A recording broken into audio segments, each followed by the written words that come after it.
Добро вечер. Чинам дека пред нецел месец или еден месец имаше ребаланс на буџетот, сега дополнителен ребаланс на буџетот. Зошто? Не, пред нецел месец имавме дебата во Комисијата за финансирање и буџет, која што почна на 3 јули, каде што имаше и општ претрес и амандманска расправа. Денес на пленарната седница, согласно се на кое што го завршивме на Комисијата за финансирање и буџет, го дебатиравме и се донесе ребалансот на буџетот. Добро, зошто е потребен тој ребаланс според вас? Па веројатно заради погрешната проекција која што беше направена во буџетот за 2026 година, затоа што овој ребаланс не представува развој, напротив, овдека станува збор пред се за едно погрешно планирање. И тоа беше и моето денешно клучно прашање. Каде се потврли со планирањето, дали на приходната, на расходната страна, на дефицитот или на сите три заедно, бидејќи познато е во јавноста и тоа е доста го потенциравме, дека имаме 7 милиарди денари дефицит. Меѓутоа ја немаме основната потреба да знаеме зашто всушност ќе се потрошат тие 7 милиарди денари. Под превезот на можноста за инвестиции, за развој, за напредок, за вбризгување на повеќе средства во единиците на локалната самоуправа за нови проекти, меѓутоа нас секако ни треба и поголема отчетност да ги видиме тие проекти, каде ќе бидат, за кои цели се и така натаму. Повеќе неодговорени прашања. Меѓутоа секако дека ние ги кажавме денес нашите ставови. Мислите ли дека тоа може да укажува на некаква опција за предвремени избори или не?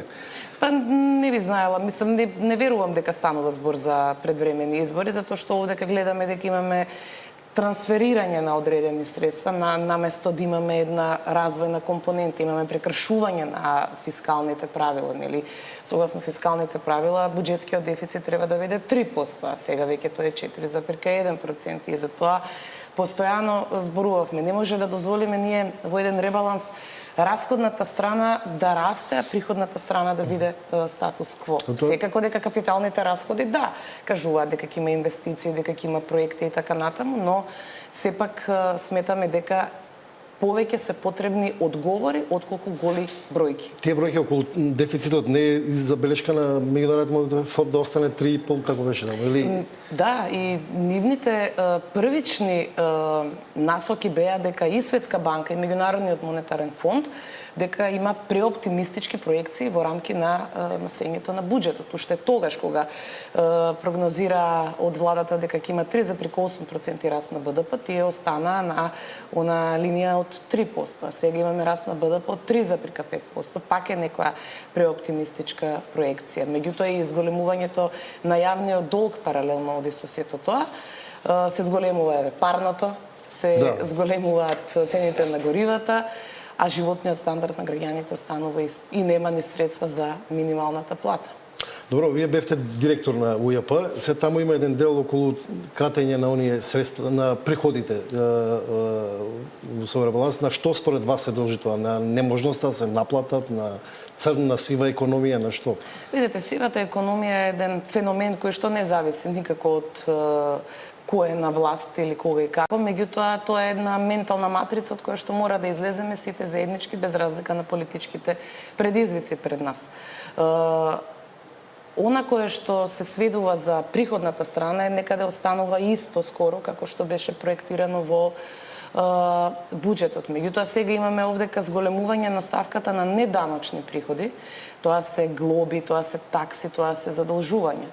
И пак ќе се навратам на мојата денешна дискусија. Ние не можеме да унапредуваме казната политика преку собирање средства од глоби и од такси, за сметка на тоа да ја оставиме превентивноста на страна. Добро, министерката и владата вели дека овој дополнителен ребаланс се прави врз основа на кризата што е со Иран, енергетските проблеми. Добро, и претходниот период имавме криза, нели? Ако е ова буџет и ако е ова ребаланс кој што се носи во кризно време, тогаш така и треба да се потенцира. Бидејќи ние кога бевме на власт носевме 3 буџета кои што се однесуваа за во кризно време. Меѓутоа повеќе загрижува фактот кој што го имам забележано како еден податок во делот на она кое што пред известно време, пред некој ден го потенцираше и извештајот на Државниот завод за ревизија, дека имаме 48 милиони евра ненаплатени побарувања кај општините. а дури 233 милиони денари имаме отпишани ненаплатливи побарувања. Врз основа на тоа, во една посебна ставка за децентрализација, ние уште повеќе бустаме што повеќе средства да има кај општините, а тие се презадолжени. Имаме унгарски кредит, исто така, кој што беше исклучително насочен за проекти и развој на самите општини. Така да кога ќе ги земеме сите сегменти во една целина, може да заклучиме дека јавниот интерес, мислам дека не е силна страна на овој ребаланс. Добро, околу општините, мислам, и ваше време имаше некој процес на раздолжување, нели кратење на ова. И преку таа програмата има. Да, тоа е некој веројатно посериозен проблем со долги години со кој што го има Македонија околу функционирањето на тој сегмент од општеството. Што мислите таму? Кој е најсоодветен модел? Па, веројатно најсоодветен модел би било пред се да се видат и самите буџети општински кои што ги имаат општините. Па потоа да се види како да се кренат јавните предпријатија, затоа што има јавни предпријатија кои што навистина редовно се ги менаџираат своите обврски, меѓутоа има јавни предпријатија кои што се едноставно заглавени во огромен број на долгови. И тука јас кога сум била исто во управата за јавни приходи, сме барале солуции, решенија, верувам дека и сега е така, за да се има една одредена наплатливост, затоа што ако имаме заглавено јавно предпријатие, тоа потоа може да оди веќе како загубар и немаме никаква придобивка од сето тоа. Општините всушност и виреат од самото функционирање успешно или неуспешно на соодветните јавни предпријатија. Добро, пред некој ден имаше која информација, премиерот вели дека тој порано случувало да државата се задолжува кај своите јавни предпријатија. При тоа едно од нив е со кредити. Тоа логично е според вас? Нелогично е во случај, во конкретниот случај да стане збор за предпријатие МНАВ, кое што согласно европската регулатива не смее да прави било какви позајмици, затоа што таму има посебни законски решенија, посебни одредби, посебни подзаконски акти и секако дека не да прави позајмица кон владата, затоа што истата таа позајмица владата мора да ја врати во оваа тековна година, тоа е согласно законите. И ако денеска онакое што го прочитав дека МНАВ дава позајмица од 7 милиони, а од друга страна е задолжена со 15 милиони, тогаш не ја разбирам ни логиката зошто баш од таму. Добро, се случувало порано во минатото такви трансфери на пари?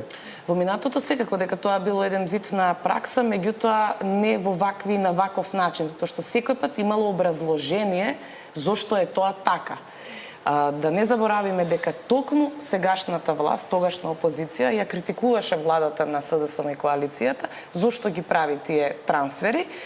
Ако тоа тогаш не чинело, ако сме биле предмет на критика, зошто тогаш истото и они го прават, дури во една многу полоша и по затворена форма, ако можам така да кажем.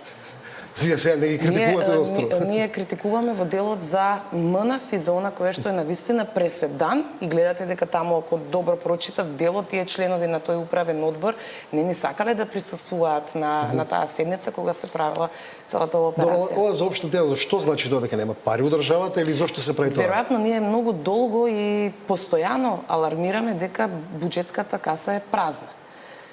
Ребалансот на буџетот дава една соодветна димензија, меѓутоа се она друго кое што го гледаме, да речеме, не може да се справи министерот за економија никако со ценовните шокови. Комплетно ги утнува мерките постојано, а цените постојано растат. Расте парното, растат горивата, немаме соодветно исплатени субвенции кон земјоделците, немаме исплатена помош на оние ранливи категории на кои што им е неопходно сето тоа. За прв пат одредени болници кои што функционирале 40 години сега се со блокирани сметки.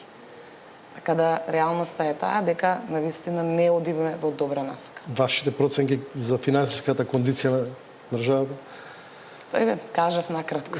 Тоа не се добри параметрите. Не само што сме опозиција, па дека по секоја цена мора да критикуваме, меѓутоа ако имаме 18,8 милиарди денари кои што се доспејани неплатени обврски кон реалниот сектор, кон непрофитните организации, кон здруженијата, тоа е исто така аларм, висок аларм. Уште една друга тема која не е актуелна периодов, то и тука сте како опозиција поприлично ревностни периодов е околу водоснабдувањето. Значи случајот Гостивар, отворивте неколку други случаи за кои што тврдите дека несоодветно се третираат. Денеска баравте, чинам, да се бидат објавени резултатите за водата во Гостивар. Тоа е стратегија, политика за критика на власта или сериозно имате индиции дека има проблеми со водоснабдителните системи и нередовно контролирање? Па да, го побаравме тоа ке сите водоснабдителни системи да се направи соодветен надзор од релевантни институции во рамки на системот. Да не заборавиме дека првичниот сигнал беше на 13 мај во болницата за белодробни заболувања во Лешок.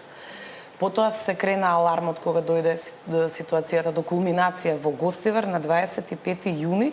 Значи за прв пат таму почна целата оваа епидемиолошка состојба и покрај тоа што имаше одредено доцнење, па се објавуваа, па не се објавуваа резултатите. И мислам дека во 21 век, кога ние се стремиме да бидеме дел од една европска перспектива, од една страна, од друга страна, кога се стремиме, односно кога власта на грлото кажува дека сме трета економија по раст на БДП, тогаш вакви состојби навистина се недозволиви да се случуваат. И врз основа на тоа, ние и денеска побаравме една транспарентност во целиот овој процес, да ги видиме резултатите од она кое што е испитувано во рамки во Гостивар, за да може јавноста да биде смирена.